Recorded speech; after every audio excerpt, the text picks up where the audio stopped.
Number 5 on this list is Styer School for the Arts. This is a high school that's attracted hundreds of artistic students from around the region for years. It's apparently a really good school, however, ever since a murder back in the 1920s, it's been deeply haunted. AGC writes, according to the online magazine Dayton Most Metro, a teacher named Mary Tyler was found dead in the pool with a locket in one hand and a broken pointer in the other. The teacher was reportedly involved with a senior student at the time of her death. He disappeared after her body was found and was never seen again. Officials believe the unnamed student tore his picture out of the teacher's locket so nobody would suspect him, according to the writer Julian Heisler. The school eventually covered over the pool, building a classroom on top of it. A trap door still leads down into the pool, which is used for storage now, Heisler said, but it seems Mary Tyler never left. Students and maintenance staff have reported Tyler's ghostly figure levitating in the abandoned pool and floating about the lower levels and the network of tunnels buried underneath the school,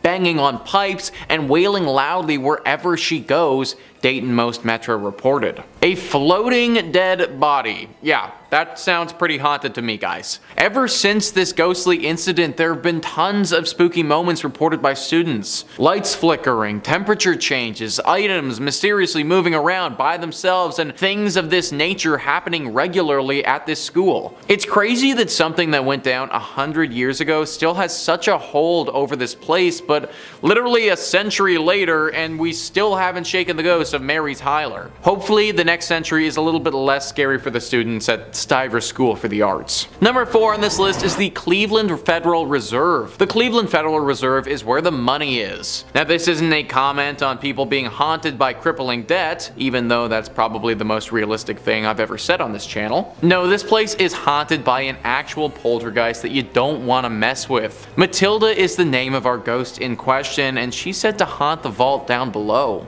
Now the good thing about this place is that you actually can't even get to the haunted area. So even for those of you who are feeling daring, you aren't going to be able to go and visit Matilda because it's off limits to the public. Matilda used to work here and was deeply involved in the stock market. That's why when the market suffered a horrible crash in 1929, Matilda felt trapped and saw no other way than to take her own life. She did so in this building, and now it is forever haunted by her spirit passing through the underground walls, scaring all of those who work down there. It's hard to know how accurate this haunting really is because we don't really have any proof of it. That, however, is more due to the fact that it's super off limits and super well guarded vault that nobody can get to. If we can trust the verbal accounts of the people who've run into her, and there have been many, then we should definitely fear this vault. Number 3 on this list is Crybaby Bridge. This is definitely one of the most famous spots in the state when it comes to hauntings. This one specifically is the Rogues Hollow Crybaby Bridge and has a pretty sad and scary history. There are 2 legends that could be true in regards to this bridge. The first one says that the mother of a newborn child had a falling out with her lover. He abandoned her and she fell into a deep depression. She responded by throwing her newborn over the bridge and then followed that by throwing herself over as well. The second legend says that 2 parents of a newborn child were driving down the road. They got to the bridge, and on that bridge their car spun out on some black ice. The car crashed into a tree right after the bridge, killing both of the parents. The baby in the back of the car survived though, at least for a time. This road doesn't get traveled on often, and it was very cold that evening. When people eventually did come upon the crash, it was too late. Ever since this incident happened, this bridge has been rightfully avoided by the locals. The horrible sound of a baby crying can be heard echoing throughout the river that it passes over. They say that standing on this bridge for too long, it's not good for your brain or your mental state. That your sanity will slowly slip away from you, and any happiness and good feelings that you may have had will be sucked away down that river for good. Not a bridge that you should want to go down at all, so avoid it altogether. Number 2 on this list is Squire's Castle. So calling this place a castle is a bit of a stretch, because the castle was never actually built. News 5 Cleveland says, located in the North Chagrin Reservation of the Cleveland Metro Parks, this castle is a reflection of the builder Fergus B. Squires, who was a founding member of the Standard Oil Company. The actual castle was never built, so what it's standing on today was the shell of the gatekeeper's house for the estate. Legend has it that Fergus's wife, Rebecca, was very much a city girl who wanted nothing to do with nature. Stories say Rebecca was walking up the stone stairs when she became startled by something outside her window. In a panicked state, she dropped her lantern and tumbled to her death down the cold stone staircase. Ever since this tragedy happened, Rebecca's ghost has never left, haunting all of those who visit or stay at the estate and bemoaning her unfortunate fate. The thing is that she isn't the thing that most people are scared of. It's whatever the thing was that frightened Rebecca so much that she fell to her death. Rumor has it that there could be a werewolf-like beast roaming the estate. Dark red eyes have been seen in the night at afar, and the howls of some wolf-like creature have also been reported. Is it possible that Rebecca saw this werewolf so many years ago and that's what frightened her? Maybe she isn't trying to haunt the place at all, but actually trying to scare people away from this place so the same fate doesn't happen to them. Either way, I don't recommend going. And finally, number 1 on this list is the Lorain Palace Theater. You know, for once, it would be really nice to go see some theater without fearing for your life. Sadly, you aren't gonna get that at the Lorain Palace Theater. The Atlanta Journal-Constitution writes, the Lorain Palace Theater opened in 1928 in Lorain, Ohio, near Cleveland. It seats just over 1,700 guests and was the first movie theater in the state to show talking pictures, according to the theater's website. Dave Hensley, a paranormal researcher and the founder of EVP Mediums, told the Chronicle-Telegram after investigating the palace that there are so many spirits there he couldn't even count them all. We got a name from a gentleman named Ed who said that he worked at the shipyard. That's profound because the shipyard was directly behind the palace. He claimed that he was murdered pushed downstairs, Henley said. There was a spirit who said that he died of drugs as well. And we had spirits that were killed in the 1924 tornado that hit Lorain. That was pretty emotional, one of them said. My body flew, Henslett told the Chronicle. The theater's operation director told the newspaper most people in the area probably know about the ghosts and spirits that roam the palace's hallways. I think everybody in Lorain County has been privy to the rumors of the unexplained activity in the Lorain Palace Theater, Chris Pataki said. In fact, a documentary in the haunted theater called Ghosts of the Palace is scheduled to debut at the movie house this weekend. Pretty ballsy move right there, guys, literally screening a movie about your haunted theater in said haunted theater. All of this though should make it very clear how haunted this place actually is. Literally everybody around this area knows about this spot. And whenever you're getting a full-on movie made about how specifically haunted you are, then you know that you've made it as a haunted location. Even though most people make it out of this theater unscathed, that can't be said for everybody. Attacks have been reported and left people feeling very emotionally and even physically scarred.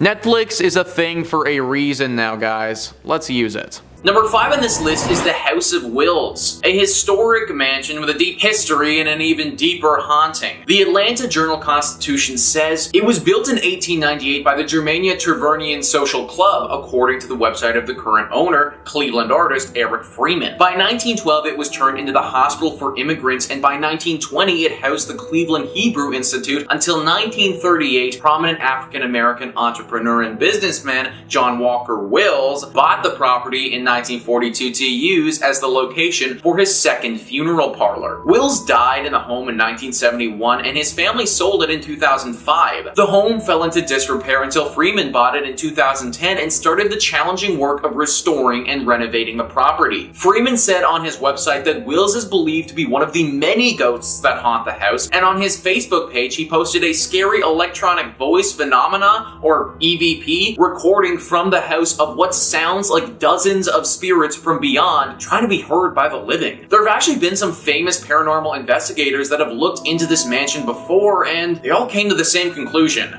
It's haunted. A swirling mist will occasionally appear in the mansion, followed by stark temperature changes and a horribly foreboding sensation. Visitors who've stayed at this mansion for extended periods of time say that the visit changed them, that they're sort of constantly on alert after that stay, as if they're hyper aware all of the time. Unless you're trying to feel anxious literally all of the time, I'd book another place to stay if I was you. Number 4 on this list is the Ceely Rose house. This house is located in the Malibu Malabar Farm State Park, which is in Richland County. To this day, it's still a working farm, which is kind of shocking considering the horrible tragedy that occurred here many years ago. Ceely Rose is actually the name of a person, a young girl who lived in the late 1800s. This girl wasn't innocent and sweet as the stereotypical farm gal is.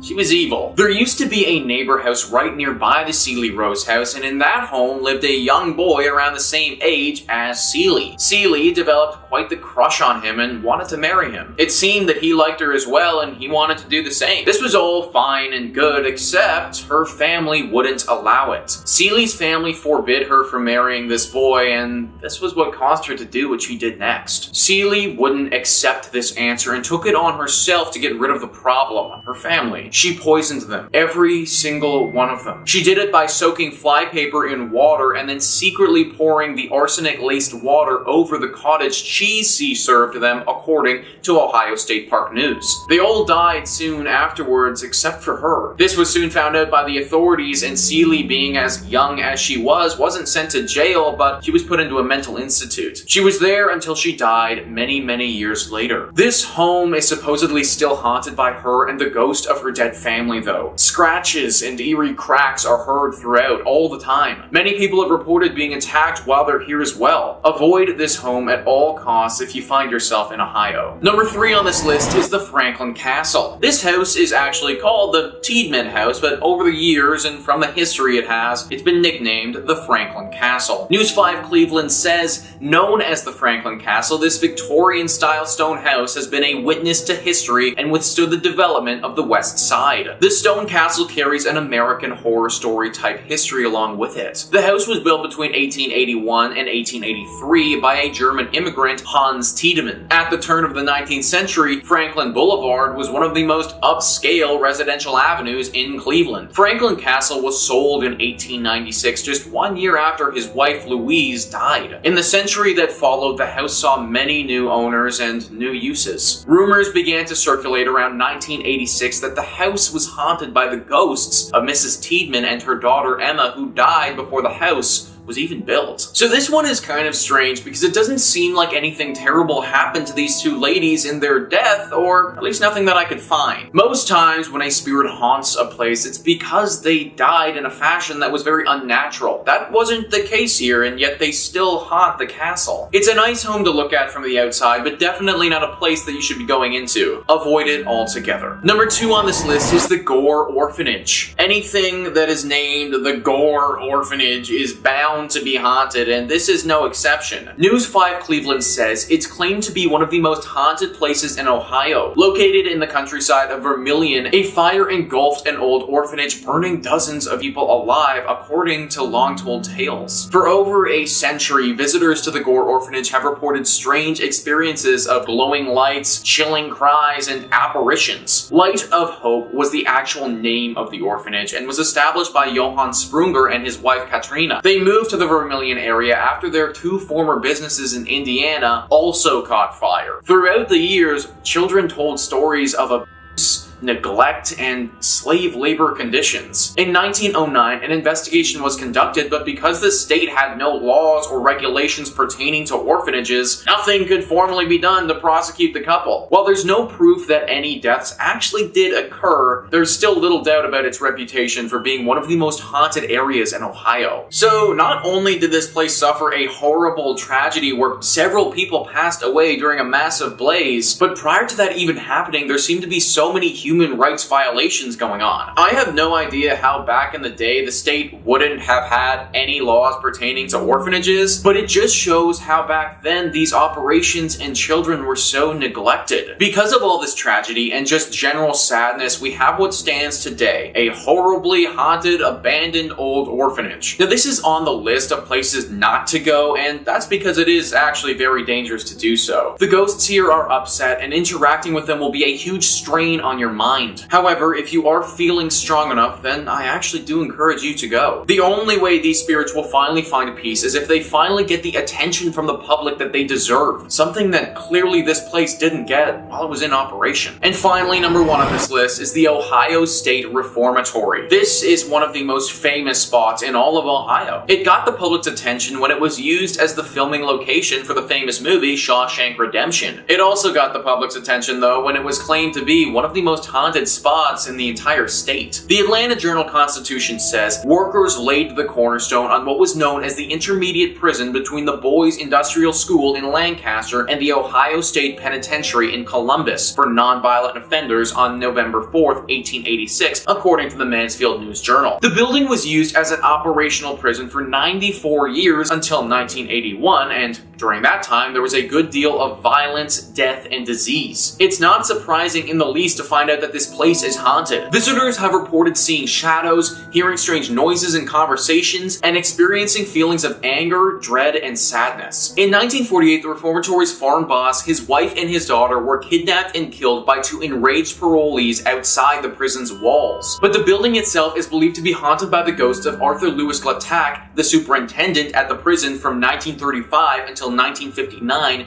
and his wife, Helen. The warden's wife died from an accidental shooting, and several years later, the warden died from a heart attack, according to the Preservation Society. The couple's disembodied voices have been heard in the prison's old superintendent's office. A boy is also believed to haunt the basement, where he was reportedly beaten to death, according to the website Mysterious Heartland. So, yeah, I think it's pretty clear by all of this that this place is not the sort of spot you want to be visiting anytime soon. The amount of violence that this location would have seen is just truly abhorrent, and I'm actually surprised that they were able to get through the entire filming of the Shawshank Redemption without some serious ghostly interventions. Maybe it's because they had Morgan Freeman in the movie and, well, let's face it, he's kind of an angel. Number 5 on this list is the Trans-Allegheny Lunatic Asylum. Operating from 1864 to 1994, this asylum, like most of the entries on this list, has certainly been through the ringer. This place was meant to only house 250 people at its max, but on many occasions had over 2,400 people residing here. Everyone was crammed in like animals, and considering this building was never meant to see this many patients at once, the living conditions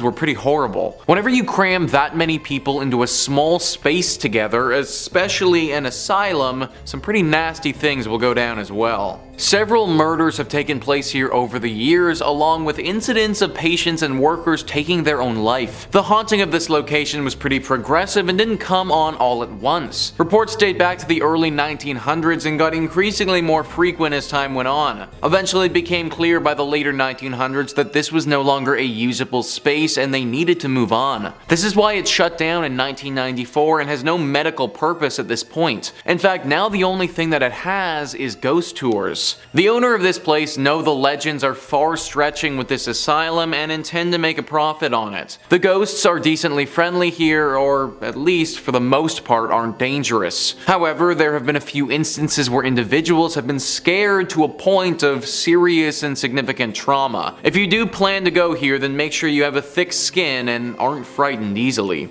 Number 4 on this list is Haunted Harpers Ferry. Harpers Ferry is a small town in West Virginia that honestly looks like something out of a storybook. It's comprised of roughly 100 19th century restored buildings. As you can imagine, it's a very quiet town and there isn't too much of a big city vibe going on here at all. This place wasn't always quiet though. In the American Civil War, this town played a pivotal role and was fought over multiple times throughout the years. People believe that it was through the death during the Civil War that this place has developed an affinity to spirits. Deborah Block says, at the nearby True Treats historic candy store, chocolate and other candies are brightly lit on tables and in baskets. The cute and welcoming shop is popular with visitors, hardly seeming like a place where a ghost would want to hang out. But store manager Tara Dockman, known as the Ghost Lady, in town for her sensitivity to paranormal activity, says there are 2 ghosts who frequent the store, and she even knows one of them by name.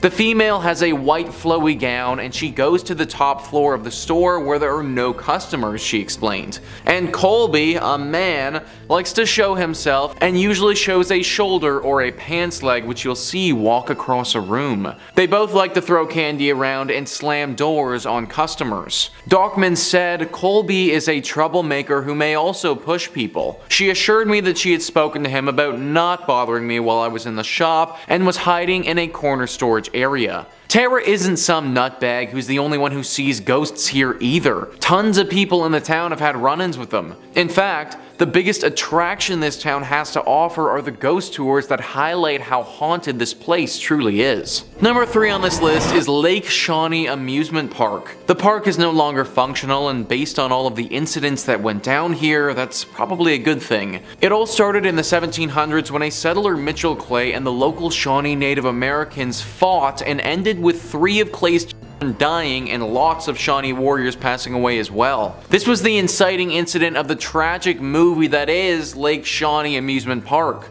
Also, 200 years later, in the 1920s, this land was bought and turned into an amusement park. The buyer wasn't aware of this history though, and didn't realize the dark mark that had been left here by that battle so many years ago. There were a decent amount of tragic incidents that went down here while the amusement park was operational, but there are 2 that stand out as being the most stunning. The first one involved a young girl on the swings. While she was on the swings, a delivery truck, without seeing her, backed straight into her and she passed away. The second one involved someone who drowned in the swimming pool because their arm got stuck in the drain. The amusement park had seen enough and shut down in 1966. It was roughly 20 years later that they discovered the history of this place and pieced it all together, assuming that a curse must have been responsible. Locals don't dare go to this place anymore for fear of this curse. It should also be noted that the few who have stepped foot on this place again have reported run-ins with that young girl who died so many years ago. It seems that this curse won't allow her spirit to pass on, and now she wanders the area. I'm sure that there are a bunch of other amusement parks in West Virginia that are a lot more fitting and functional than this one. Highly recommend avoiding Lake Shawnee altogether. Number 2 on this list is West Virginia Penitentiary. Would this really be a most haunted place list if we didn't throw a prison on here? Paranormal activity usually favors places that have seen a lot of tragedies and sadness, and this penitentiary has definitely had its fair share. This prison opened up in the 1860s and was active for 119 years before finally being shut down.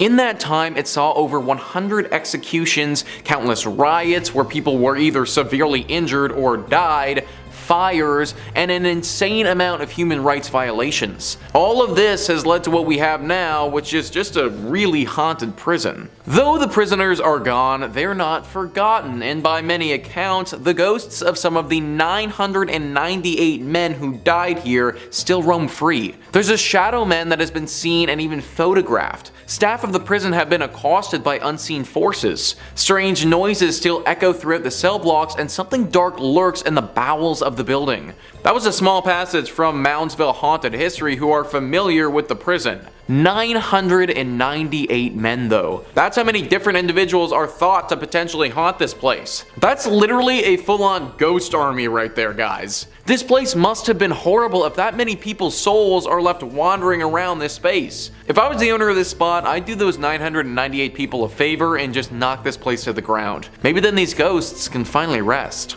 And finally, number 1 on this list is Point Pleasant. This has got to be the top spot on our list, just considering the amount of lore surrounding the creature here. The Mothman. If you're watching videos on this channel, then I imagine you're already probably familiar with what this creature is, but for those who aren't, the Mothman is a humanoid creature reportedly seen in the Point Pleasant area from November 15th, 1966 to December 15th, 1967. Shayla Klein says, according to legend, Mothman is a black 10-foot creature with wings and red eyes. Articles and newspapers at the time were reporting that the monster was also commonly seen in the TNT area near town, with some locals speculating that perhaps people were really seeing cranes or owls, and others wondering if the creature was created in some sort of mutation accident involving the chemicals associated with storing TNT. Regardless, legend has it that mysterious men in black suits began visiting the town shortly after the sighting reports. The most infamous sighting of Mothman was on December 15th, 1967. Locals said that they saw Mothman on top of or flying over the Silver Bridge, which was a suspension bridge over the Ohio River that connected Point Pleasant, West Virginia,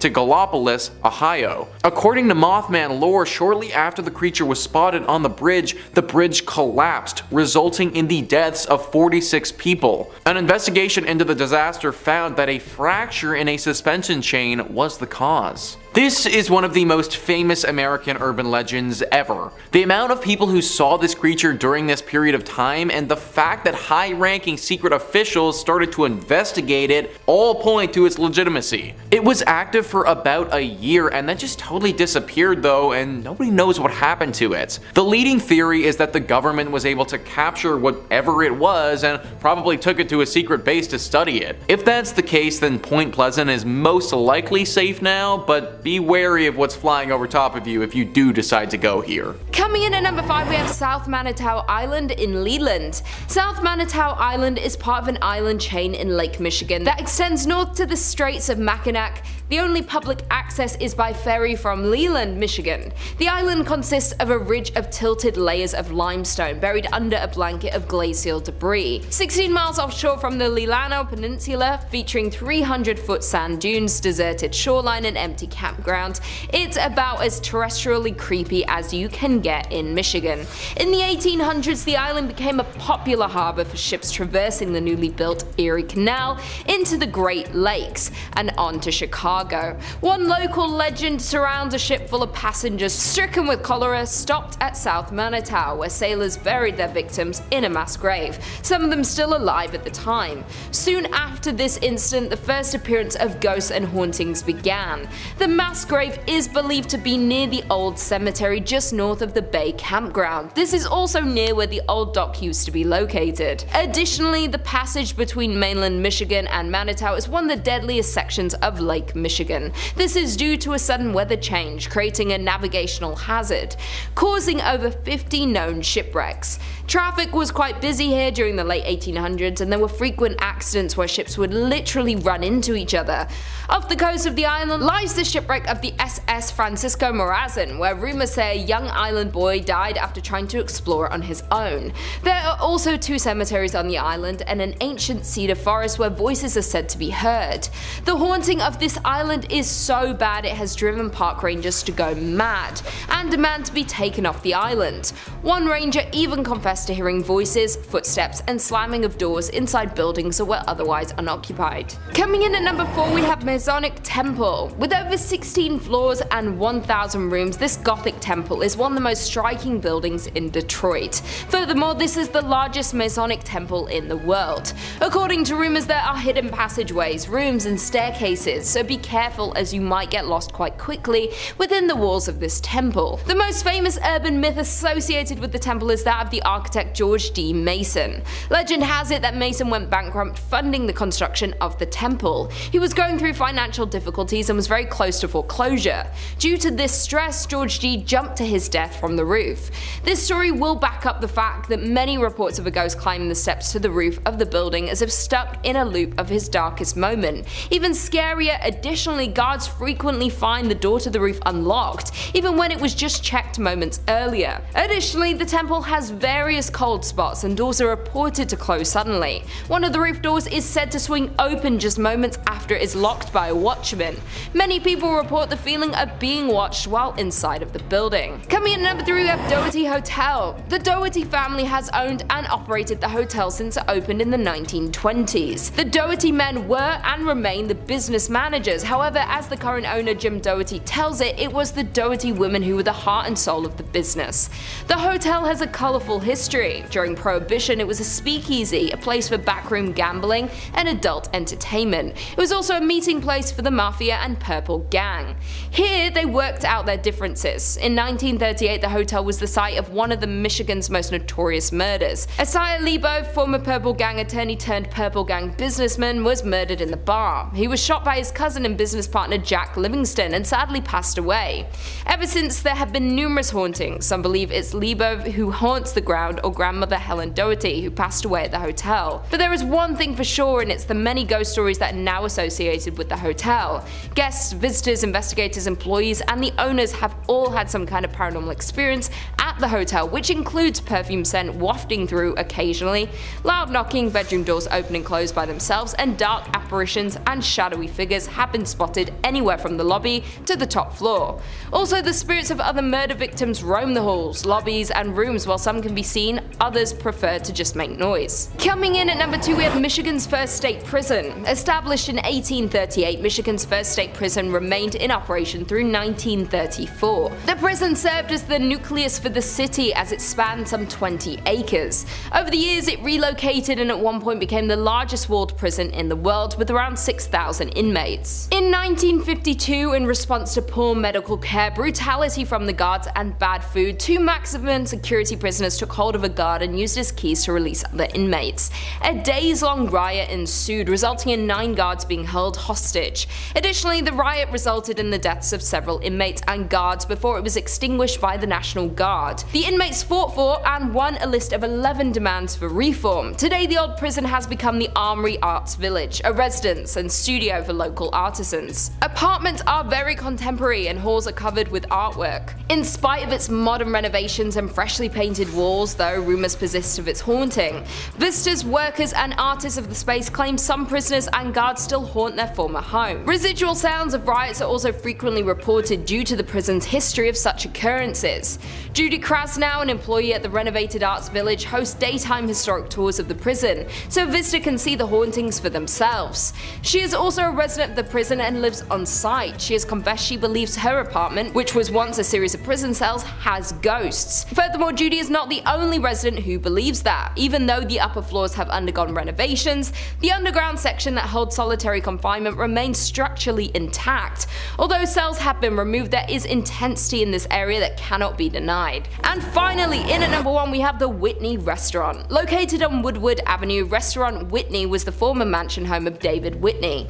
David was one of the Midwest's wealthiest lumber barons at the turn of the century, and he built this magnificent 21,000 square foot home in 1894. The mansion was restored in the mid-1980s, and since then, reports of unexplained paranormal activities have been reported, such as shadow figures have been seen on the second floor, disembodied voices have been heard, and other strange phenomena have occurred. It is known that the mansion is haunted by Whitney and his first wife Flora. Flora always wanted to live in a mansion but died before the home was finished, leaving Whitney to raise their 4 children. A year after Flora's death, Whitney married her sister Sarah, leaving Flora's ghost to forever live in distress. The paranormal activity within the restaurant is not for the faint-hearted, as there have been reports of the elevator traveling between floors on its own with no one inside to operate it. Furthermore, ghosts have been witnessed on the upper floors, with one staff member seeing an older man looking out the window. The staff member approached the man asking him to leave, and right before the staff's eyes, the man vanishes into the floor. Other reports include noises that sound like silverware and kitchenware being handled and or stacked in table settings keep getting moved around by some unseen presence. The outhouse is said to be the most haunted part of the property. It was originally built for Whitney's slaves and has been largely untouched for years, mostly due to the fear of paranormal. Inside the outhouse is a dining table that is set for the afternoon tea and has been untouched for as long as anyone can remember. Today is still perfectly set but covered in a thick layer of dust, adding to the ghostly atmosphere. The outhouse has no electricity, so sits in the darkness at night. A tour guide who once worked at the Whitney insisted that the building was haunted for his experiences working there. The worker claims a group of dolls vanished from a room inside the building. Also, the worker has reported hearing his name being called from an empty area of the building. The Whitney Mansion is an elegant and beautiful property but has high body counts, a haunting history, and plenty of supernatural sightings still happening today. Number 5 on this list is Point Pleasant. Now, I feel like most of you have probably heard of this one before, but Mothman. Wikipedia says, in West Virginia folklore, the Mothman is a humanoid creature reportedly seen in the Point Pleasant area from November 15, 1966 to December 15, 1967. The first newspaper report was published in the Point Pleasant Register, dated November 16, 1966, titled "Couple See Man-Sized Bird Creature Something." The national press soon picked up the reports and helped spread the story across the United States. Since that first sighting, Mothman has been seen hundreds of times over. And let me just be clear that this isn't something that you want to run into. Cryptid Wiki says Mothman is described as a bipedal, winged humanoid. Despite his name, which was given to him by newspapers, he is in no way moth-like and has an appearance more like that of a large humanoid owl. His coloration varies from black, gray, to even brown, although it's usually the darker shades. He's often reported to be about 7 feet tall, with a wingspan of about 10 to 15 feet or more, plus the ability to fly over 100 miles per hour. Anyone who gets a close look at the Mothman seems to suffer from extreme fear and psychological distress, sometimes lasting for months or years afterwards. In particular, people say that a sense of pure evil overcomes them when they see Mothman's eyes. Just because people have seen this thing before and lived to tell about it doesn't mean that you will too. I bet there are tons of people who have seen it and then that's it, game over. Going to Point Pleasant runs the real risk that you might disappear. Number 4 on this list is the West Virginia Penitentiary. This is one of the most haunted prisons in the United States, and it's for good reason. Now, not only is this prison deeply haunted right now, but you might run the very risk of disappearing if you were to go there. I should also note that when it was functional and operating as a prison, a lot of inmates would actually disappear as well. Over 1,000 men died at this prison. This is a large reason why it's haunted to this day. They died from hanging, from riots, from taking their own life. This prison saw tons of atrocities, and it was a horrible place while it was operating, and is still a horrible place even now that it's shut down. One of the reasons this prison was destined for failure is because they decided to build the damn thing on some ancient burial grounds. I don't know how many times we need to go over this, but guys, let's stop building stuff on burial grounds. Seriously, like, it's not cool to those people, and it's also just not gonna make for a good place. I can literally guarantee it. All the death that has happened on this place has left its mark.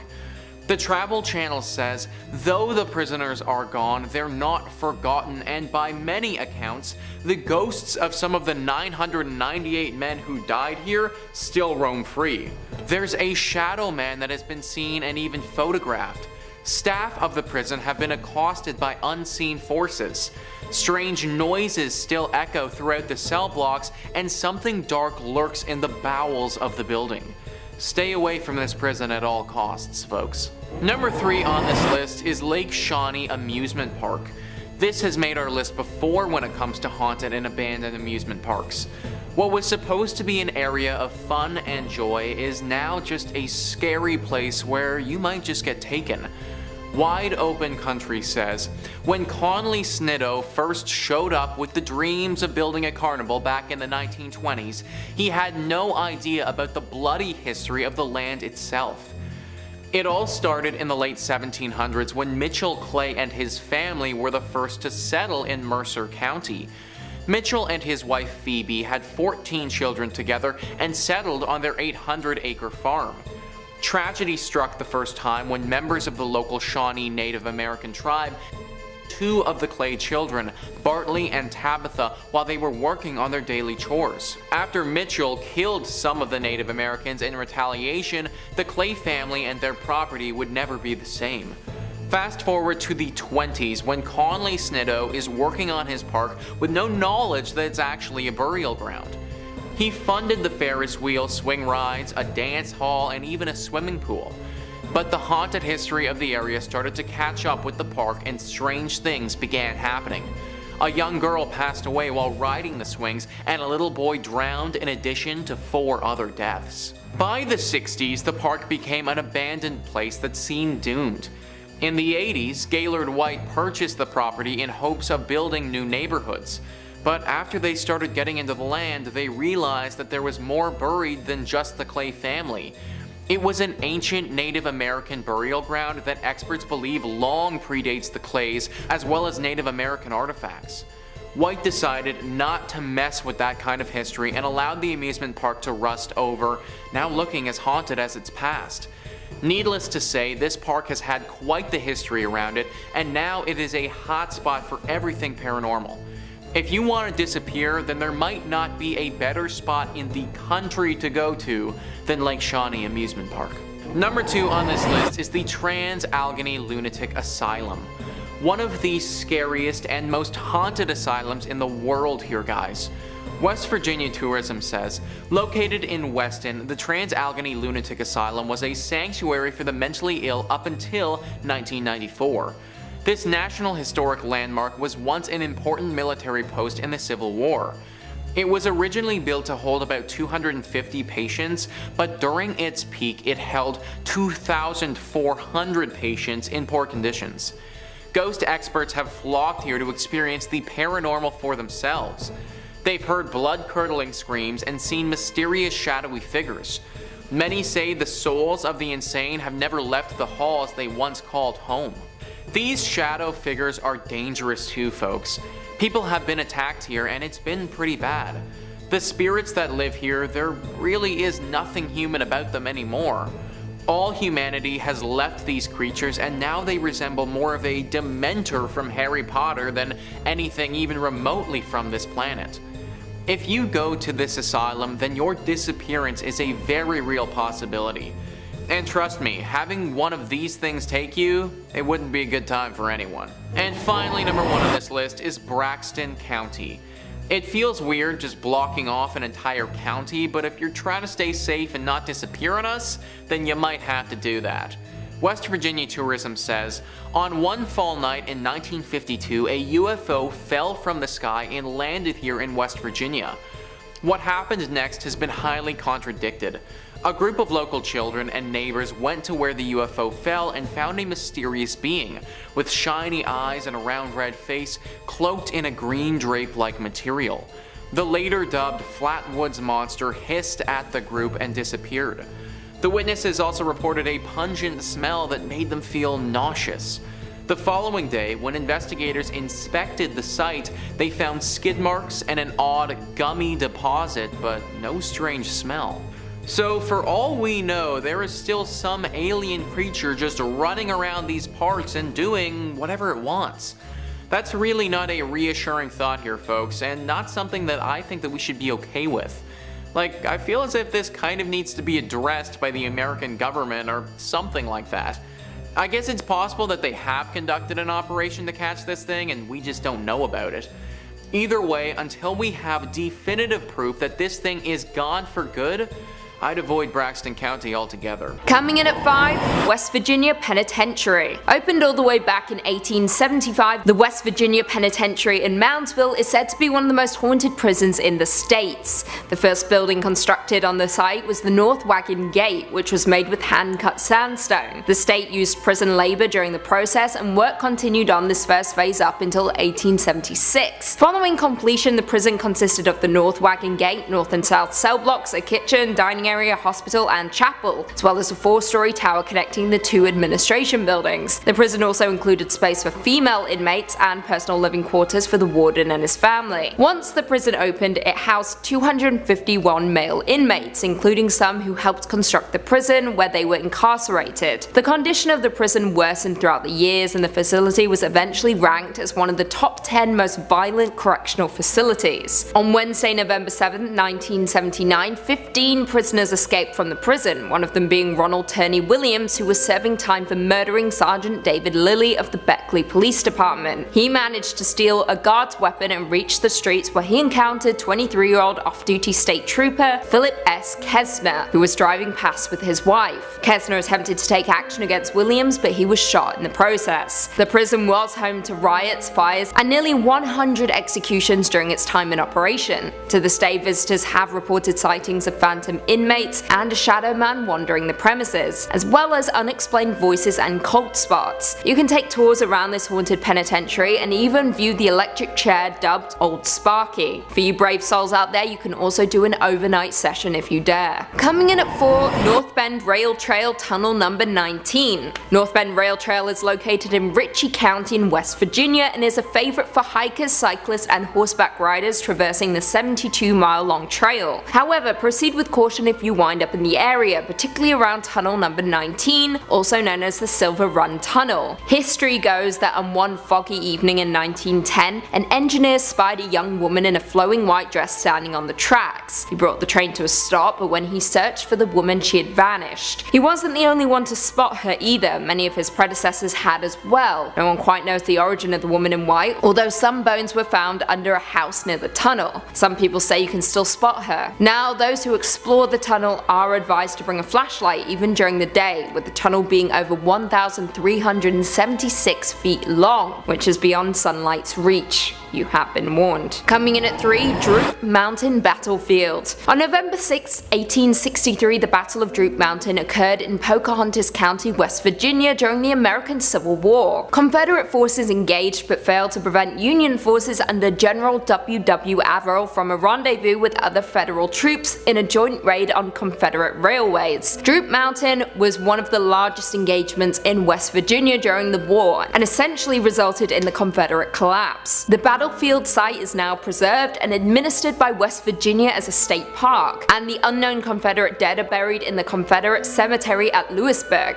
A wooden observation tower, hiking trails, and picnic tables mark the grounds where the Civil War soldiers fought, died, and some say still remain. Many visitors have reported sounds of galloping horses and sightings of the ghosts of headless Confederate soldiers, as well as one soldier lying asleep against a tree. Coming in at 2, Lake Shawnee Amusement Park. In the late 1700s, the Clay family moved to West Virginia, which is presently known as Mercer County. The Clay family, comprised of Mitchell and his wife, settled on an 800-acre farm and raised 14 children. However, in 1783, tragedy struck. While Mitchell was out hunting, a few members of the Shawnee tribe killed 2 of the Clay children and burned another at the stake. In retaliation, Mitchell hunted down a handful of Native Americans and killed them. The land in turn became unoccupied for years, up until the early 1900s when Conley T. Snyder purchased the land and built a small amusement park on it. However, the amusement park had just as unfortunate luck as the Clay family.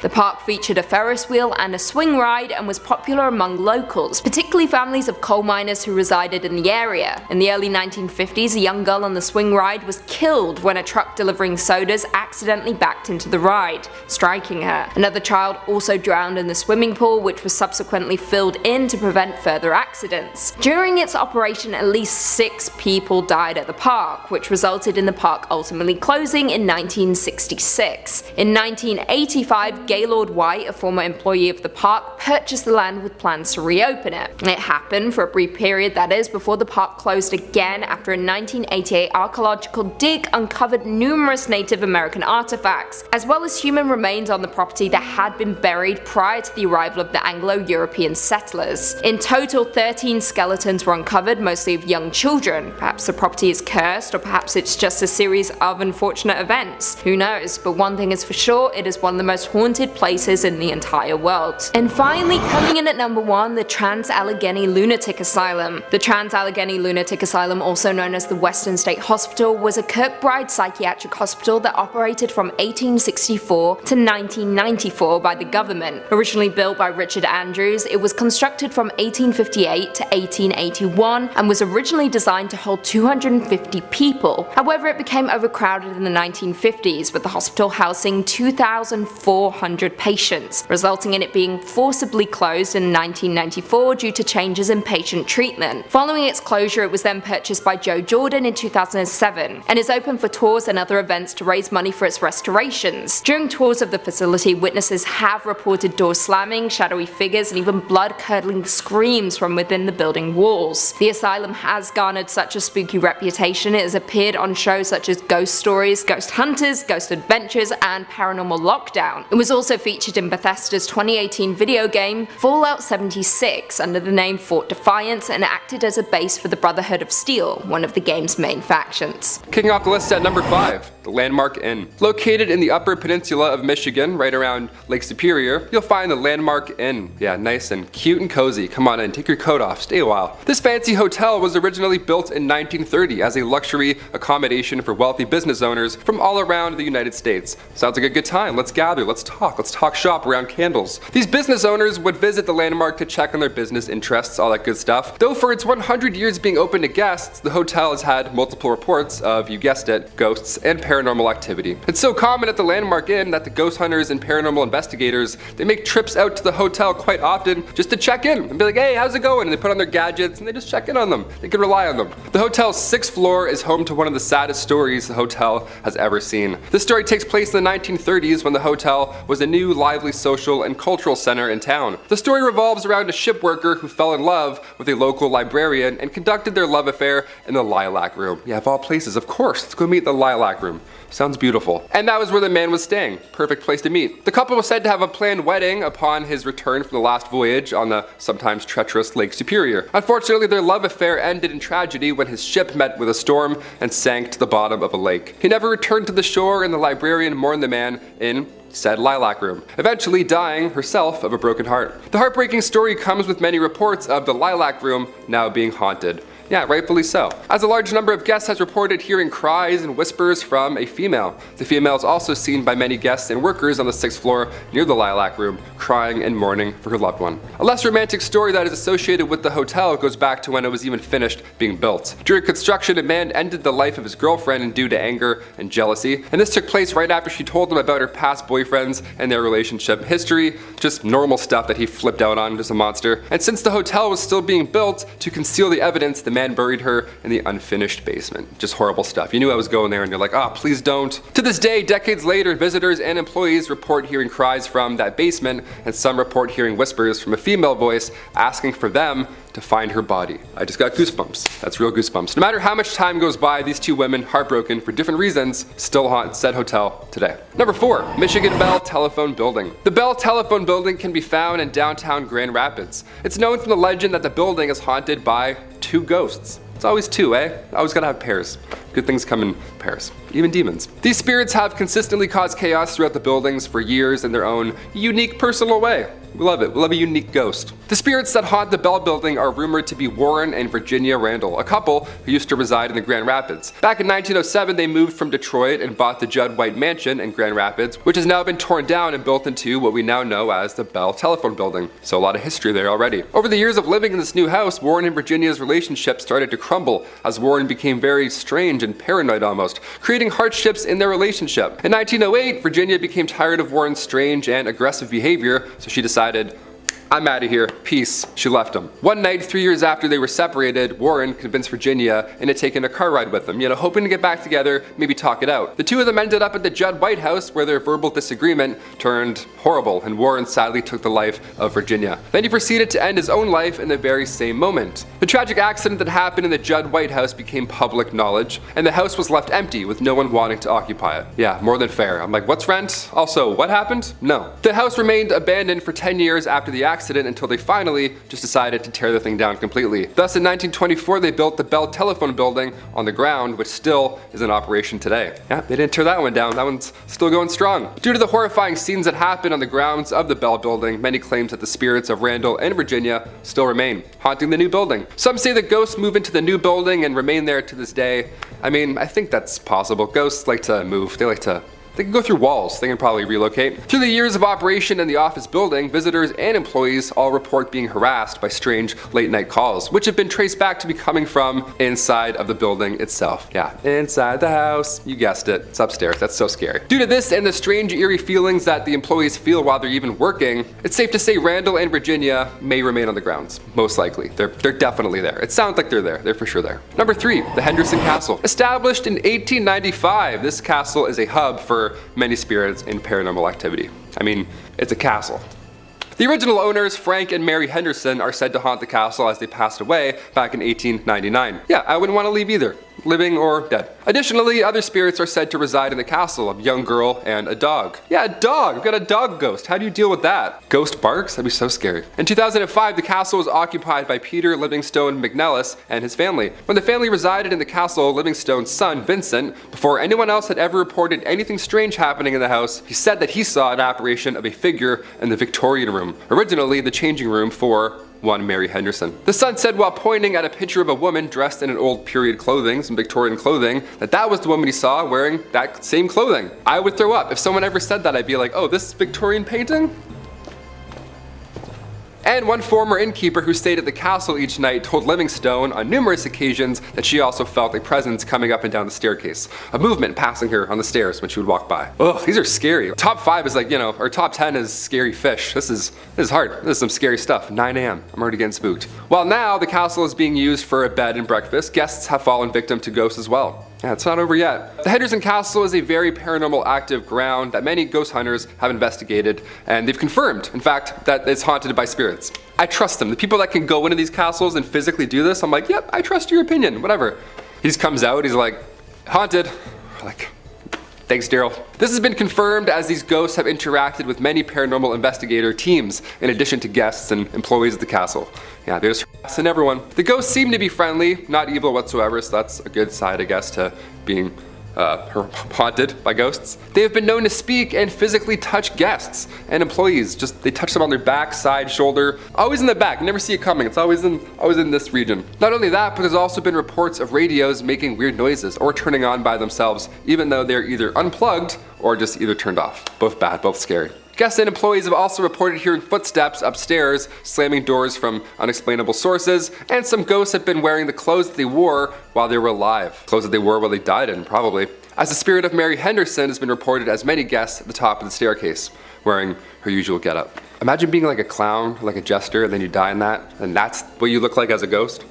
You're like, what? I was doing a mascot gig. I don't look like a shark forever. Number 2, Allegan Lodge. The old Allegan Elk Lodge was built in 1909. It was used as a psychiatric and TB hospital until its closure in 1948. The lodge was a former hospital that was frequented by mobster Al Capone, and one that many say is haunted by at least 7 different ghosts. Yeah, you thought 2 was bad. Add 5 more. Now we got 7 ghosts. And it's currently on the auction block in Allegan. If you have a lot of money and bravery, there you go. While the structure was originally built by physician John Robinson in 1909, somewhere in the 1920s, it was sold to a doctor from the Chicago area who had allegedly had underworld ties. That's a great doctor. That's just who you want working on your pancreas. Brought pancreas back today. The facility was supposedly frequented by mafia figures such as Al Capone, the Prohibition-era Chicago mob boss, and his men. Yeah, when they needed medical attention or when they simply needed to get away from Chicago, this is where they'd go. The old Elks Lodge, Al Capone. He's like, oh, it's cozy. They have great soup. Years later, it was used as an Eagles Lodge and an Elks Lodge. And in 2010, it was acquired by an Allegan woman who began renovating the property, but now she wants to sell it. Yeah, can't imagine why. Because one of the former doctors who owns the lodge had underworld ties, maybe? Something like that? I don't know. It led to a lot of people believing that there's a lot of undercover stuff about this lodge. It's still happening to this day. I don't know why I'm doing this like it's like over there, but I'm like, there's something going on in that lodge. Especially as it's known to hold 7 different paranormal entities, like I mentioned previously. For many years, employees and visitors have told stories of spirits who relentlessly roam the building. Some of the paranormal activity that has been experienced here includes cabinets opening up by themselves in the kitchen, sounds of children laughing, it's always calming in the morning, photographic anomalies captured throughout the building, and like you name it, shadowy figures in the basement, all bad. Notably where the morgue was located, the basement, good stuff, a lot of stuff happening in there. They'd be knocking on the front door, indiscernible conversations, and ringing at the doorbell when no one was present. Yeah, good stuff. Again, I have goosebumps, they're back. Guests also heard footsteps and the sound of hospital activity long after being used as one. They'd also see full-bodied apparitions of children. They would just see ghost children. That would be it. I wouldn't have to see any more. I would just see the ghost children and be like, again, see ya. Like that's. And finally, number 1, Point O Barks Lighthouse. There are plenty of lighthouses in Michigan, and plenty of them are rumored to be haunted, of course, because they're lighthouses and they're creepy, as they normally are. And this one is no exception. Built in 1847, real old, lot of history with this one. The lighthouse is located on Point O Barks. As the legend goes, early to mid 1800s, Peter Shook had been Point O Barks' first lighthouse keeper. He was the OG.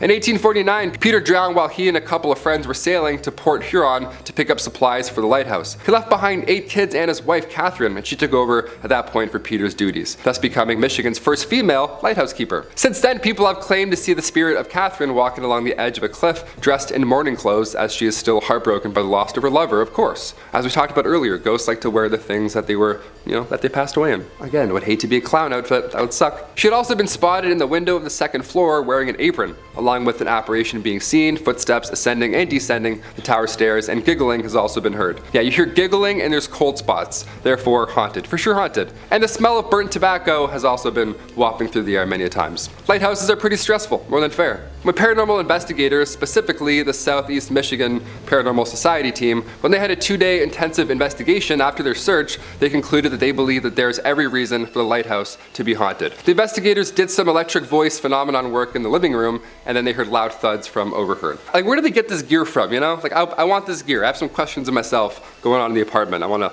swing it around a bit. A sound of something scraping along the floor as well, and additionally, during their investigation, the rocking chair had moved 2 feet and was still moving. Just love to keep rocking around. We love that. We love haunted rocking chairs. We love unexplainable forces. While they were upstairs, they also reported hearing heavy footsteps from another unknown source. So many ghosts, there's rocking chairs, people moving around, working in the basement. It doesn't sound like the afterlife is a peaceful one, if I'm being honest. Sounds like there's a lot of to do after you die. I'm not really looking forward to it. I thought I could just kind of float around in your paintings, but now it sounds like I'm gonna have to go and wear this. Wear my morning clothes, who knows? In at number 5, we have Palmer House Hotel. This hotel is not only considered the most haunted place in Minnesota, but to some, it's considered the most haunted place in America. Located in Sauk Center, the hotel has been visited by paranormal activity investigators from across the country. Recently, the ghost hunter from the Travel Channel, Ghost Adventures, even investigated the hotel. A brothel that went by the name of the Sauk Center House occupied the current grounds of the Palmer Hotel, but the Sauk Center House burned down in 1900, and the Palmer was built in its place the following year. The Palmer Hotel was established in 1901 and is notorious for its permanent ghost residence. The most reported ghost in the hotel is named Lucy, who resides in room 17. Legend has it that Lucy was an adult worker that frequented the past building of the Sauk Center House. Though Lucy endured a terrible accident of losing her life at the hands of one of her clients. Even though this happened in the building, the Palmer Hotel can't seem to get rid of the spirit of Lucy. The ghost of Lucy is said to dislike men by slamming the room door of male guests. Some reports her slamming the room door so hard it rattles the artwork on the wall and aggressively drops the temperature. During a recent investigation, a Chicago ghost hunting outfit allegedly recorded a temperature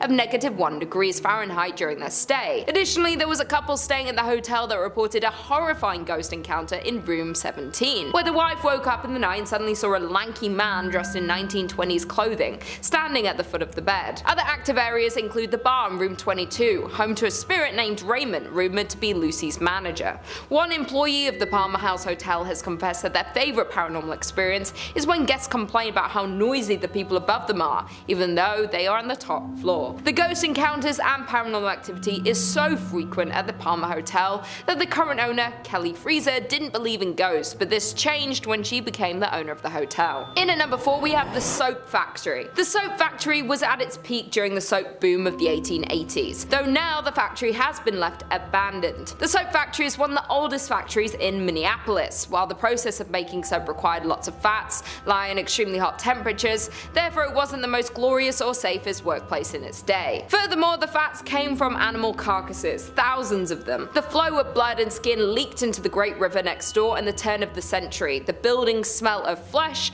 made it a hot spot for stray dogs that the city paid to be rounded up and sent to the end of their life. If that's not creepy enough, there are legends regarding malpractice taking place at the factory, with animal fats from local restaurants taken to be made into soap. And there were also rumors of child labor at the factory, but whatever you choose to believe, there is no denying that the site contains negative energy. Now the basement of the abandoned factory is used for haunted tours. The tour is so scary in fact that guests have to sign a waiver and have to be 18 to go on the tour. In at number 3, we have First Avenue. Located in downtown Minneapolis, the building, which is now home to this nightclub, nightclub has a rounded front, is painted black, and has white stars on its sidewalls with the names of many of the musical talents who have done shows in one of these 3 event rooms found inside. Before it was famous for being a nightclub, the First Avenue was a Greyhound depot. The First Avenue legend has to do with the building's former self, the Great Art Deco Greyhound Bus Center that opened on 7th Street in 1937. The story goes that a young woman went to the station to meet her boyfriend who was returning home from World War II. When she was informed that he had died in combat, she ran into the restroom and ended her life due to heartbreak. In recent years, multiple First Avenue staffers have reported seeing a ghost in the washroom. The ghost has been reportedly described as a woman always in a green army jacket and sometimes seen dancing at the club along with other ghosts. Legend says that many homeless people died in the bus station as well, and they can be seen dancing with the women. There have been reports of another spirit haunting the nightclub. The staffers nicknamed this spirit Slippy, while this particular ghost is said to make a balloon appear from nowhere which then floats up and down the staircase on its own. Dave Schrader, paranormal investigator, visited First Avenue to assess the paranormal activity in the building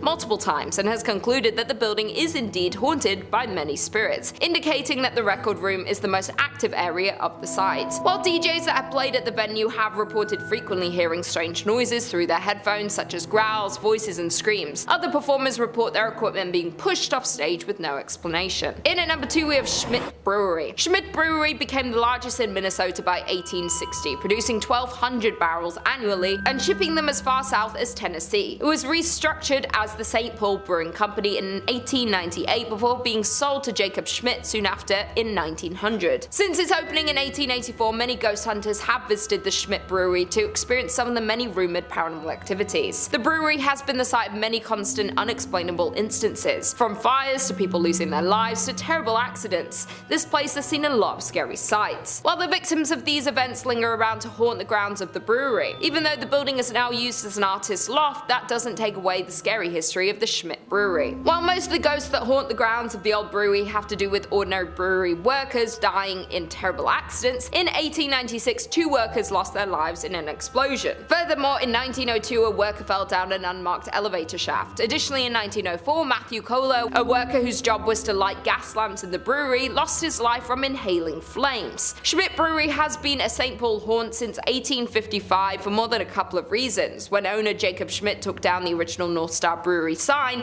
replacing it with his namesake, Jacob Schmidt Brewing Company. The entire brewery burned down a year later in 1900. Plenty of other bad luck would also follow on the grounds of the brewery, suspected due to the tragic death of many workers of the brewery. And finally, in at number 1 we have Four Pals Restaurant. Known as the most haunted restaurant in Minnesota, the Four Pal has a tragic story. Located in St. Paul, Four Pals was a high-end restaurant located in Irvine Park, and the restaurant is a beautiful Victorian mansion. Sadly though, the restaurant is now permanently closed. The dark stories about Four Pals Restaurant hint that the historic mansion is seriously haunted. As the story goes, back in the late 1800s, Joseph Four Pal had an affair with the mansion's maid, Molly. It was not long before his wife discovered this relationship and love for Mary. Therefore, the wife became extremely jealous of the servant and assigned Molly to do chores that would keep her away from the bedrooms and away from Joseph. Molly became pregnant and Joseph ended the affair, but Molly was so distraught about the whole situation that she ended her life. According to reports, she ended her life in the attic. Joseph was upset when he heard the news about Molly that he figured he could not stay in the house where his beloved died. One day he went out for a walk and ended his life as well. Since then, restaurant guests and employees have reported creepy sightings of a woman dressed in 1800s attire, lights turning off and on by themselves, and strange noises coming from the attic. In one case, the disturbances were so chaotic that it led to an investigation by the St. Paul police, whose canine dog refused to enter the attic. It is said that Joseph and Molly both haunt Four Pals, but many guests have said Molly is more active spirit. People say they have seen the two walking around the dining area, but Molly bangs on walls and smashes glasses. Some people say they can smell her lavender perfume. That being said, Mr. Four Pal is also sometimes seen, and his ghost has been reported wearing a dark waistcoat, silk vest, pinstripe trousers, and a derby hat. He can be seen going to the basement, at which time the lights flicker and shuffling noises are heard. He roams the house and has been caught on film many times. The former staff of the restaurant have also reported on many occasions when they would go floor by floor turning off lights as they close down for the night. Then when the staff members get in their cars to leave, they'll notice the top floor light is on. Nevertheless, if the restaurant is haunted, the story of Mr. Four Pal and Molly is one of the most devastating to date. Number 5 on this list is Cleveland Gray's Armory Museum. This building was constructed in 1893 for the Cleveland Grays, who were a volunteer private military company. The group helped law enforcement and dealt with other criminal ongoings that attacked the city's streets. They continued helping out the military for as long as the government would allow them to, but after World War I were no longer allowed to enter as a private group. However, they obviously had a lot of weapons and things of that nature that nobody would be using anymore. So today, there now stands the Cleveland Grays Armory Museum. These guns and cannons don't stand alone though, as there are ghosts living among these walls as well. Disembodied voices and things moving when they're not supposed to are all very common occurrences at the Cleveland Grays Armory Museum. The legend actually became so famous that this place was featured on Ghost Hunters, where they investigated the building and determined that this place is in fact haunted. However, luckily for us, and a reason why you still might be able to go to this place, is that the ghosts are supposedly out there for a good time. These professionals determined that the ghosts are not fueled by anger, but just chilling out in the museum and living their best ghostly lives. Still though, there are many apparitions of military men who will appear, as well as ghostly footsteps and sounds that just don't make any sense at all. It's all very creepy, even if the ghosts are only out for fun. It would probably be a pretty cool place to check out, just make sure that you aren't faint of heart. Number 4 on this list is Erie Street Cemetery. This is apparently one of the spookiest places in the state, and not a spot that you should want to be burying your loved ones. Only in your state rights. In 1826, this charming cemetery was established on East 9th Street, though it was known as Erie Street at the time. Before then, a community burial ground was maintained near modern-day Public Square. Expansion, of course, eventually caught up with the cemetery,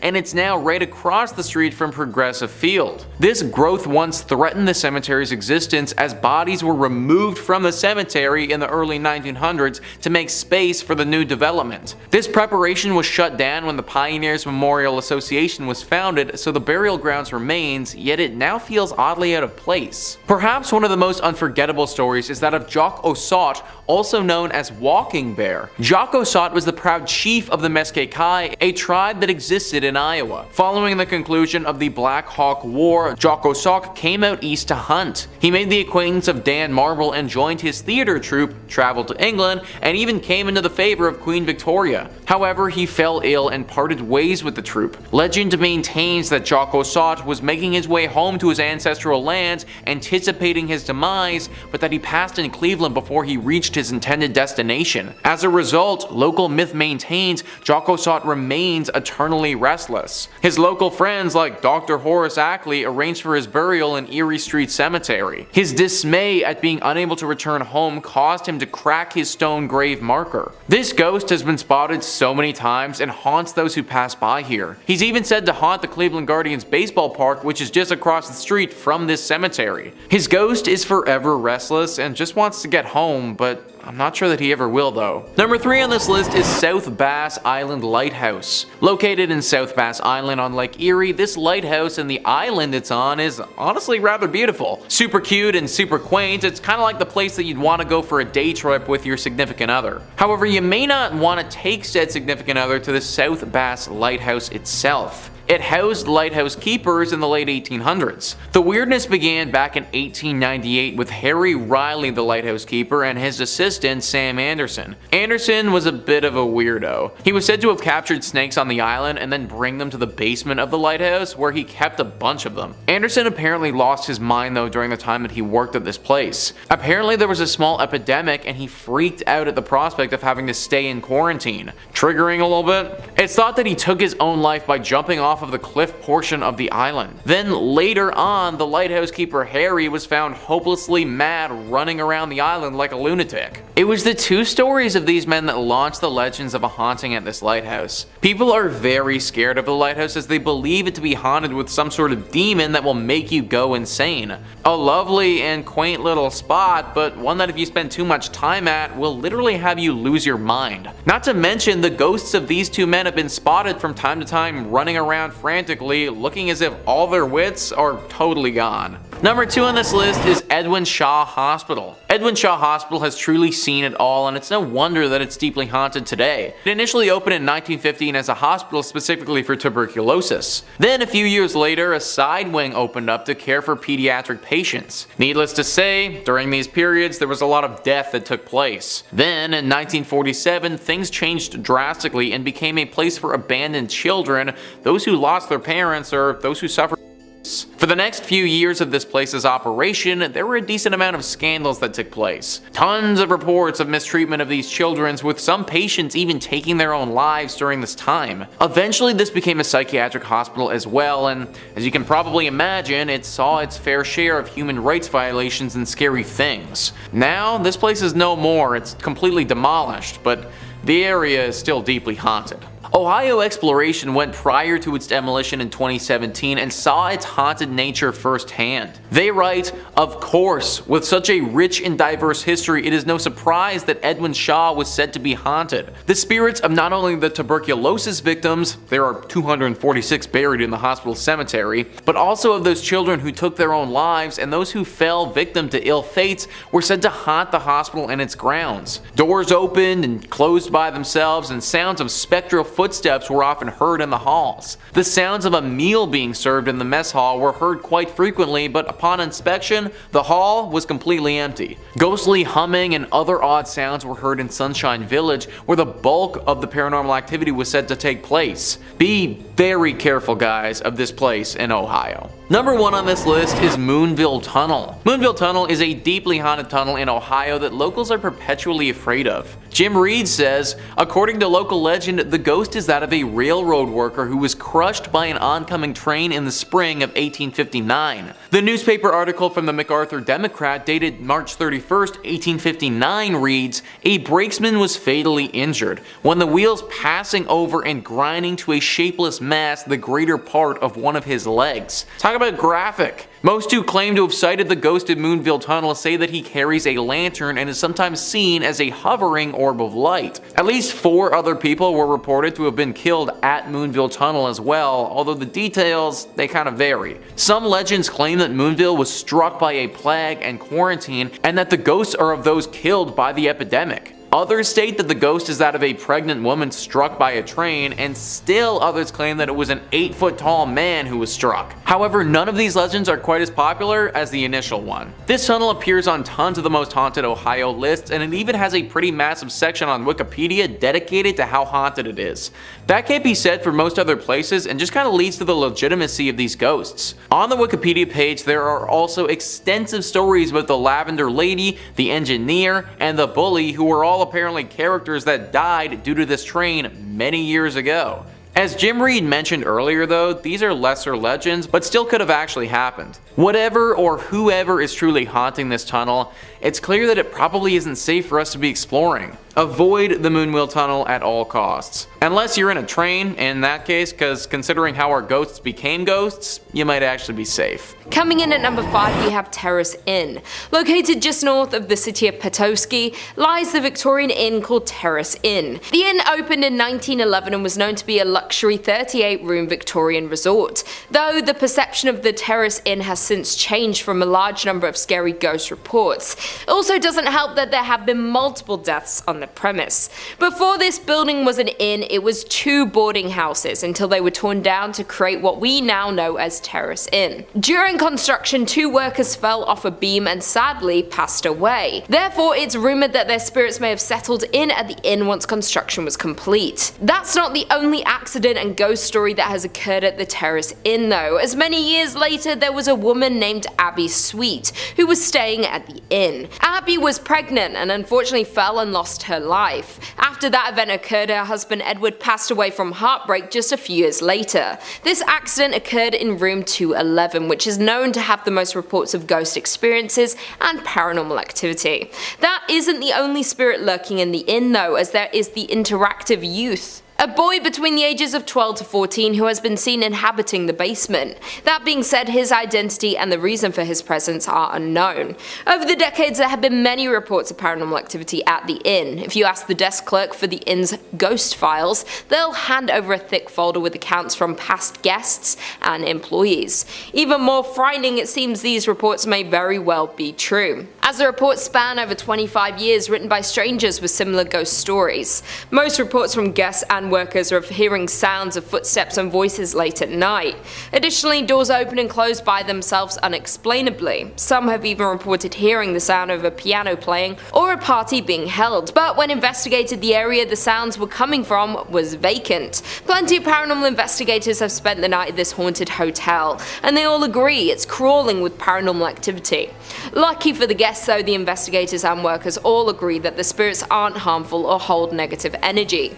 That all being said, this historic inn remains one of our most paranormally active locations in Michigan. In at number 4 we have Solchoy Point Lighthouse. On the shores of Lake Michigan sits Solchoy Point Lighthouse. The lighthouse has been in operation since 1895 and it's the only active light left on the lake, but behind its walls holds the stories and spirits. Between 1902 and 1910, Joseph Willie Townsend was the lighthouse keeper who lived in the upstairs bedroom with his wife. For decades it's been said that Captain Willie Townsend remains attached to the old structure. The captain died at the age of 63 in 1910 and his death remains a mystery, though some believed it was cancer as he was known to be a heavy smoker.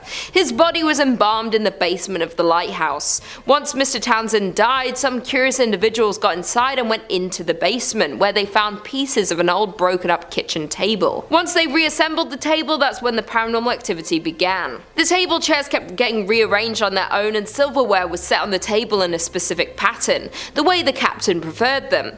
There have been multiple reports of a strong smell of cigar smoke within the lighthouse. Additionally, the captain's face has been seen in the upstairs bedroom mirror on 13 different occasions. The Solchoy Point Lighthouse is one of the Upper Peninsula Paranormal Research Society's favourite spots to investigate due to its high activity from the paranormal. They have seen the alleged shadow of Townsend move behind the curtains of the lighthouse and have also seen him appear in a mirror.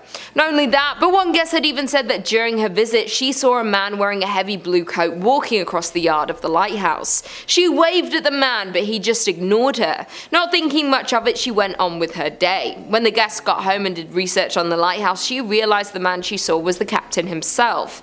And to this day, those who visit Solchoy Point Lighthouse leave with stories that turn non-believers into believers of the paranormal. In at number 3 we have Mackinac Island. One of Michigan's most popular tourist destinations is also one of its most haunted, Mackinac Island. The small island sits on Lake Huron, covering almost 4 square miles of land between the upper and lower peninsulas of Michigan. The island was originally home to indigenous settlements long before European colonization.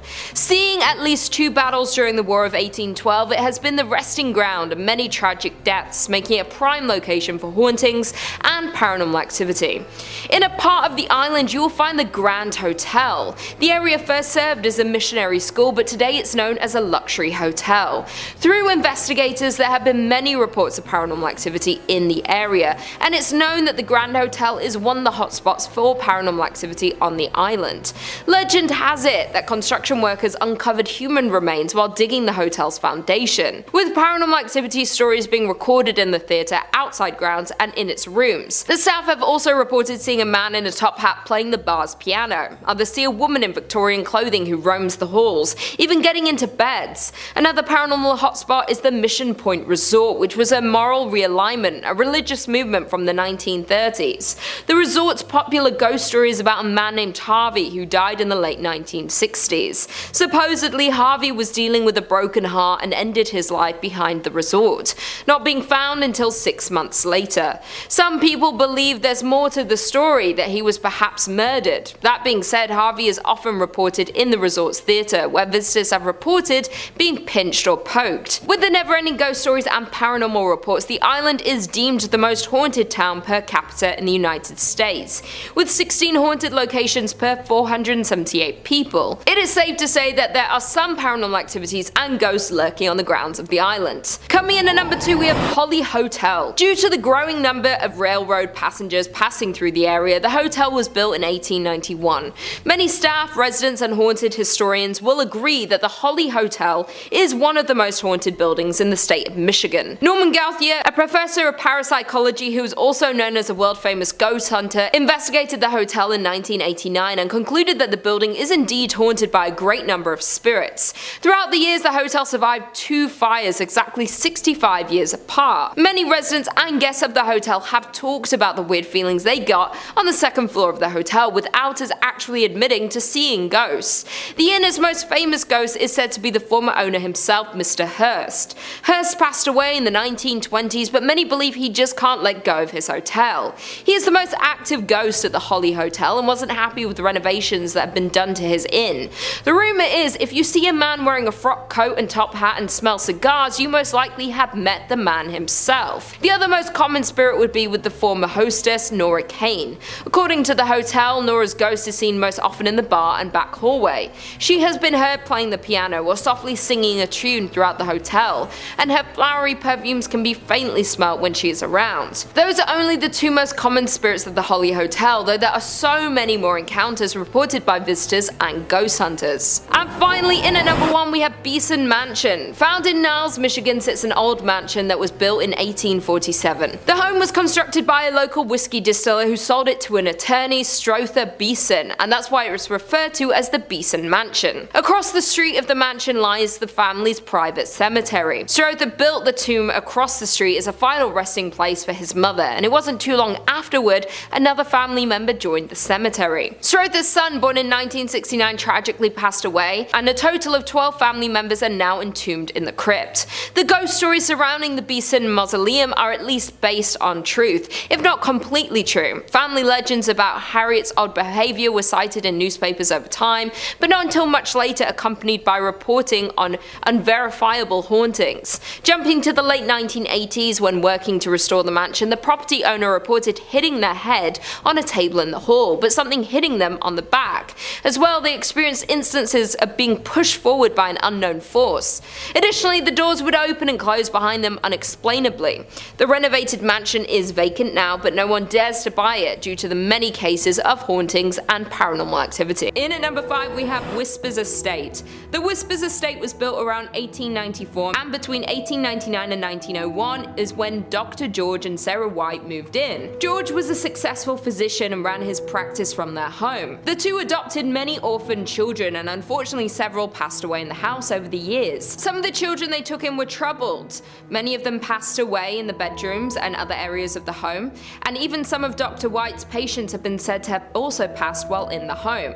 Dr. White practiced in the home for over 25 years, so it's probable but unknown how many over the years had passed in the home. In the early 2000s, the home underwent renovations and a lot of bizarre activity began. Many claim that lights would flicker on and off, footsteps would be heard stomping around on the second floor, and as time went on, the activity escalated.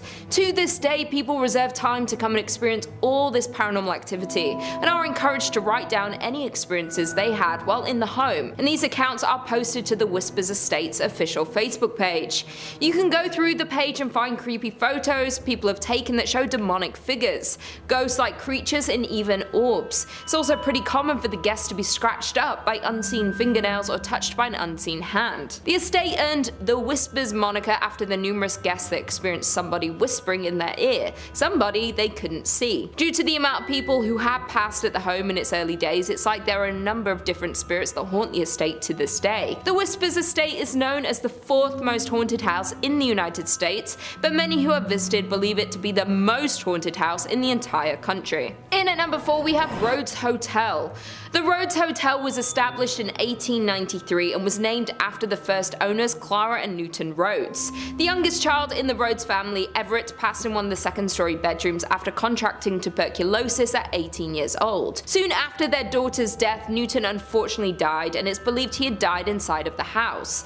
After Newton's passing, Clara turned the house into a dual brothel and speakeasy. It's said that one of the ladies of the night, Sarah, still haunts her bedroom tucked behind the stairs on the second floor. After Clara's death, the family home was opened as a hotel in the late 1800s and was meant to house those flocking to East Central Indiana during the natural gas boom. It's even believed that John Dillinger and Al Capone stopped at the hotel for a stay after hitching a ride on a train to Indiana. Not only did the family pass pass in their home, but a preacher by the name of Lester Poor supposedly hanged himself in the attic during the time when the home was converted to a hotel. But many believe his death could have been a murder. Due to the hotel's rich history, many locals and visitors have experienced paranormal activity, and everyone in the town knew that many spirits that passed in the building still haunt it to this day. The hotel closed its doors in 1937, and the property remained in the Rhodes family hands but sat empty for more than 30 years. The hotel and its contents were eventually auctioned off, and it landed on the National Register of Historic Places, and the hotel saw 3 owners before the Haleys took it over for restoration. The Rhodes Hotel was purchased by Clint and Linda Haley in 1995, and they heard rumors about the haunting of the hotel, but this didn't faze them. They were more worried about the work they'd have to do to restore the home. The Haleys claim that they didn't encounter any paranormal activity, but many find that hard to believe. The hotel was up for sale again in 2017 when a man by the name of Couch took it over for his charity.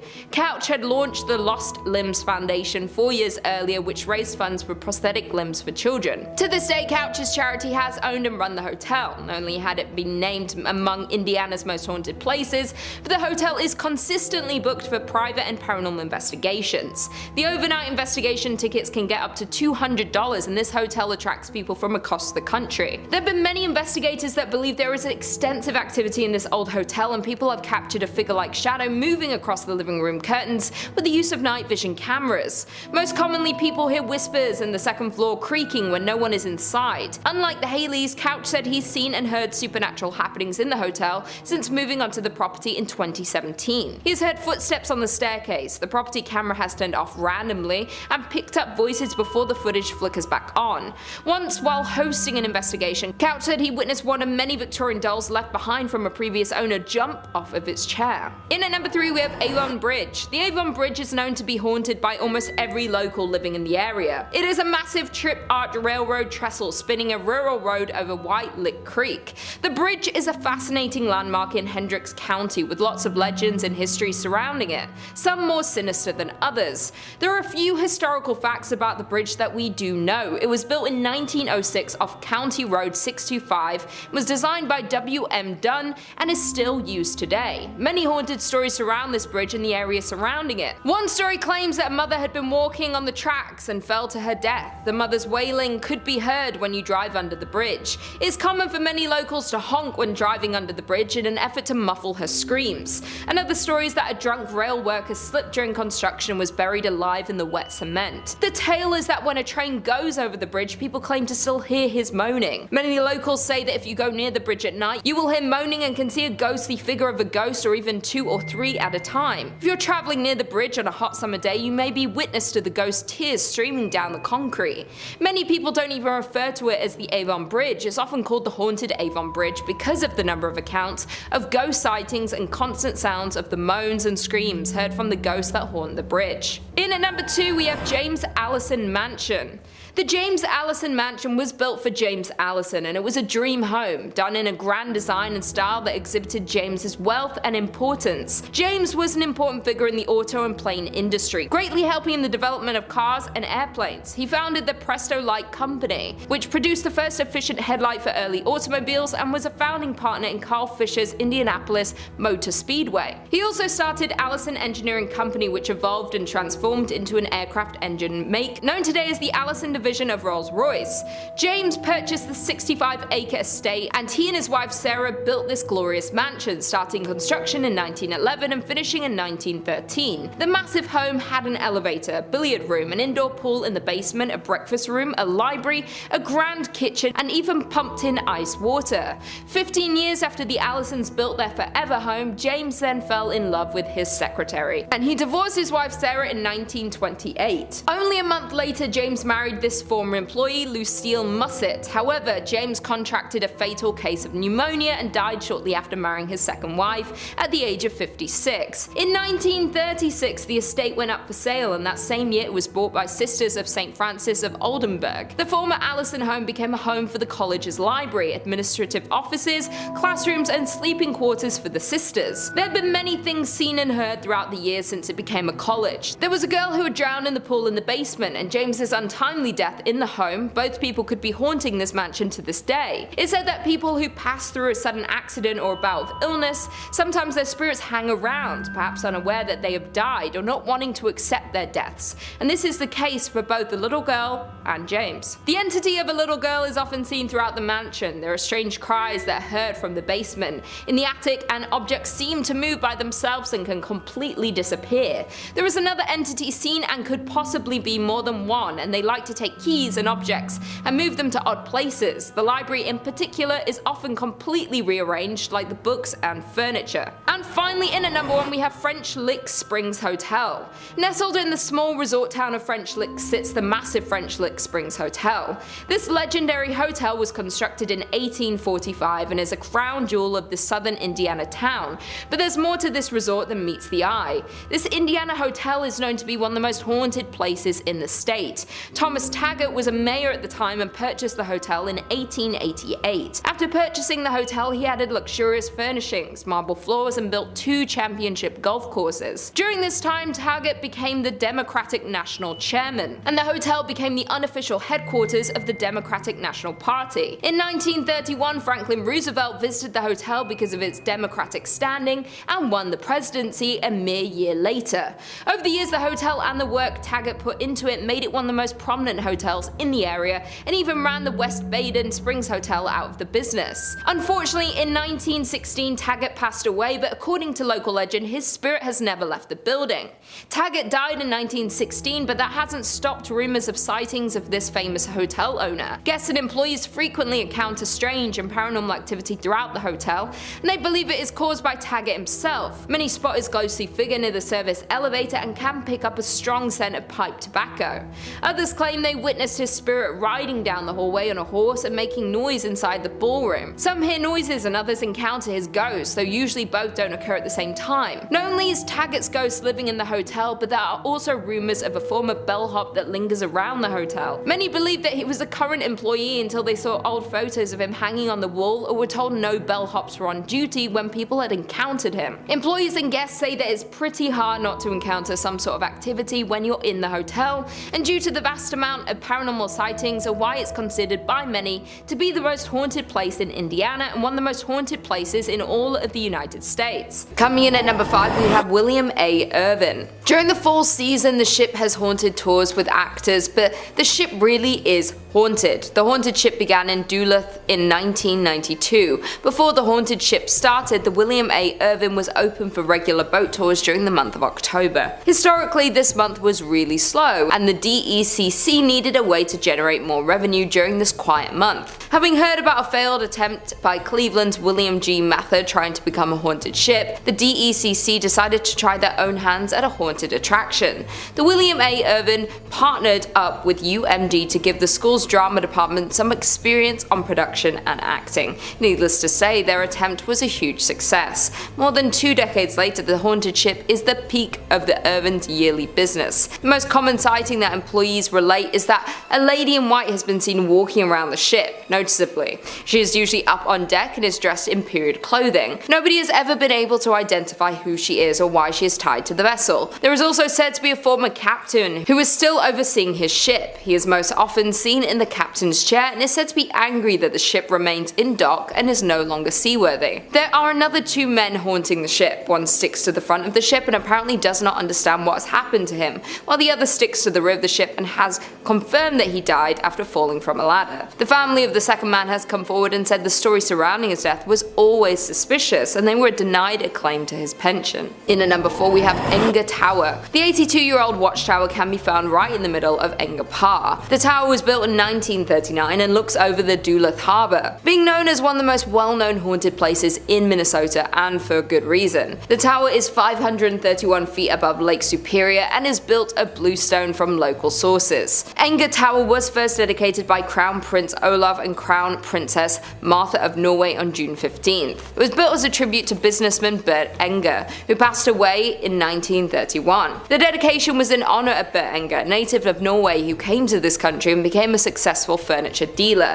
At the time of his death, Mr. Enger donated 2/3 of his estate to the city of Duluth. This included the land known as Enger Hill, which along with Enger Tower is also the home of Enger Park and Enger Golf Course. The tower can be seen almost anywhere throughout the city and has since been restored. There is a local legend that a man took his own life in 1948 by jumping off the 5th level of Enger Tower. They say his body has been found hours later but was never identified. That being said, there are numerous ghost stories of visitors seeing a man on the 5th floor of the tower before entering, but when they reach the top, he is gone. Coming in at number 3, we have Van Dusen Mansion. In 1892, grain baron George Van Dusen built a monumental mansion for his family. With 12,000 square feet, 10 fireplaces, a turret, and a $45,000 price tag, the home was a symbol of turn-of-the-century prosperity. After 2 generations of Van Dusens moved out in 1937, the building had been used to house almost everything except a family since, being used as a school, training medical facility, and even a college throughout the years. It was vacant in the late 1930s and spent 20 years as the College of Commerce. It was home to Hamline University Law School, then the Horst International Education Center. In the late 1980s, the castle fell on hard times and became little more than a flop house.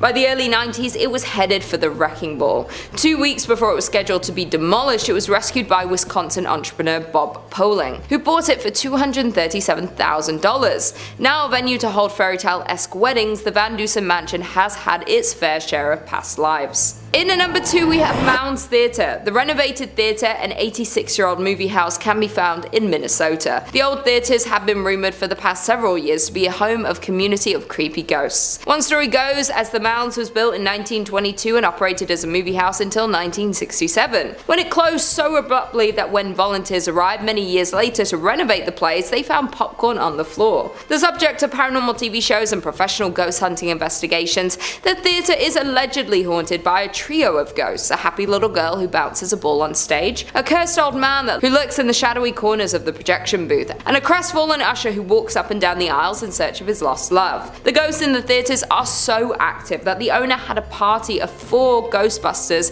in a projection room sit in one dark and stormy October night. The dim light was extinguished and the room grew chilled. The owner stated that as the 4 sat silently awaiting their fate, shivering in the dark, and all at once there was the sound of a man crying.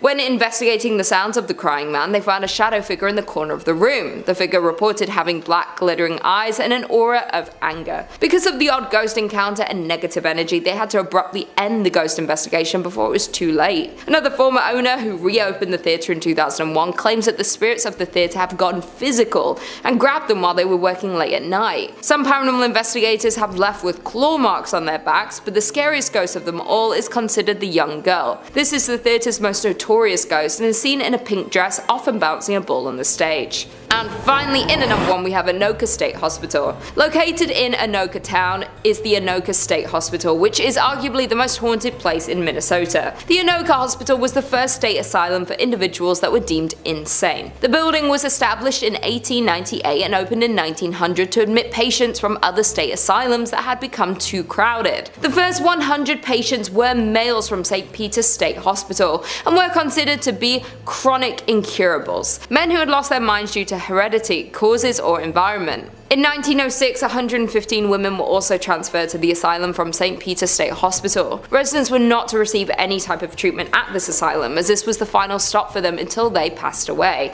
And passed they did. A total of 86 of the original patients were buried in numbered graves in the asylum cemetery. The original name of the institution was Anoka State Asylum, but in an attempt to soften the image, they changed its name in 1937 to the Anoka State Hospital. Although the name was kinder and gentler, treatment at the facility was not. Patients were subjected to medical experiments and suffered both mental and physical harm. The original hospital complex closed in 1999 and residents were transferred to a new facility located close by. The buildings and property were then given to Anoka County to use for offices and to house the county workhouse. The remainder of the buildings were closed and boarded up. With such a terrifying past, it is no wonder that the Anoka State Hospital has been rumored to house the spirits of past patients. Former employees have reported that while unusual unusual occurrences happen throughout the buildings, the most paranormal activities are linked to the tunnels located below the buildings. These tunnels were used as a way of transferring patients from one building to another without risking escape. Ironically, many patients believed these tunnels would lead them to freedom, and so they tried to escape by going down into them, but after a few twists and turns, escapees realized that the tunnels were more of a maze than an escape route. Without an understanding of where each tunnel went and how they joined together, it was easy to get hopelessly lost in them. Several escapees became so disorientated and distraught that they took the only way out that they felt was left to them and ended their lives. For years, employees would report hearing footsteps trudging through the tunnels, stopping, pausing. There was also reports of whispering and low voices in conversation, but the words were not understood. The paranormal activities became so rampant that most employees refused to use the tunnels because they were just too eerie. Today, only maintenance and security are allowed in them. Today, the county owns the buildings that made up the former insane asylum complex. Although the complex was eligible for the National Register of Historic Places, it appears that time has passed. The current buildings are in a state of extreme disrepair.